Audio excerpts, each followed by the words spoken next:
Yo, what's good YouTube? It's your boy Margo the Samurai and welcome to Loaded Clips.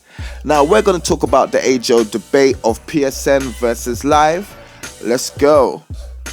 The main problem is the bias. Xbox fanboys think of live like this, a true champion, when it's actually like this. And to be more honest, this. And PlayStation fanboys think of PSN as the holy grail, something like this, innocent, when it's actually something like this, bad man. Now in the 360 era, the Xbox platform held a clear advantage.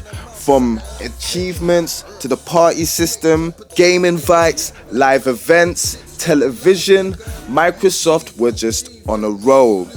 Now they even had innovative features like 1 versus 100, which was far ahead of its time and which I think we're going to actually see revisited further down this generation. It also boasted exclusive Japanese classic titles, which it just didn't make sense was not on PSN. How can you not have Virtual On, Neo Geo Battle Coliseum?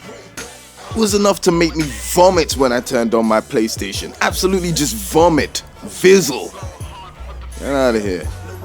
Another good thing about Xbox Live is that it feels like a fully integrated part of your Xbox.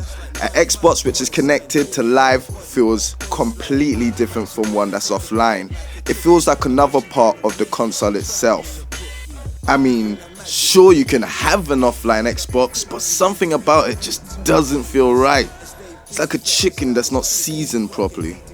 And you know, black people just don't get down like that, not at all. But somewhere along the way, I don't know where, Microsoft completely lost the plot and it just became a cash grab. The infamous paywall which locked you out of free apps, it was just ridiculous. Nazi, totalitarian, whatever. It was wrong. In comes Sony with PSN, with their number one weapon being price and value. Now, having your multiplayer intact for free and the free themes and whatnot they had available was definitely awesome. But one couldn't help feeling that back in the day, PS3 PSN was definitely a bare bones no frills experience. And compared to live, it wasn't that stable. The now outages were actually kind of famous last gen too.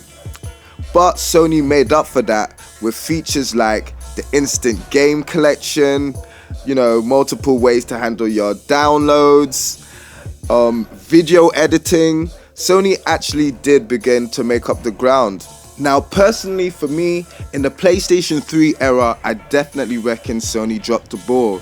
The amount of games and the sheer back catalogue they have should have put Xbox Live in the dirt from jump. But understanding the ins and outs of the business and things like how difficult obtaining certain licenses could be, I left them off the hook this time. Now, with Xbox Live falling prone to the same technical mishaps and misfortunes as PSN, can it really be so superior? No, like for real, can it really be so superior? Like we are paying for both services and both of them are going down at the same time, both very frequently, with Xbox Live kind of edging it out in more frequentness. Now the interesting fact is that it is now Sony that is taking the lead with innovating in the online space. With features like share play, sharing in general, streaming and instant game collection, there is no doubt that Sony is a front runner in the online services industry, and now they're only adding to it with great things like PS Now. Now, there's no debating that Sony is in the front, especially when we have now seen Microsoft go a full 180 and turn around and basically copy Sony.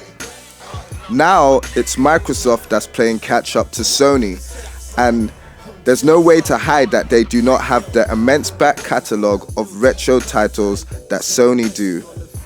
But what they do have is loads of cash to throw around at developers. What do you think about this whole situation? Me personally, Sony got this in a bag. Sayonara.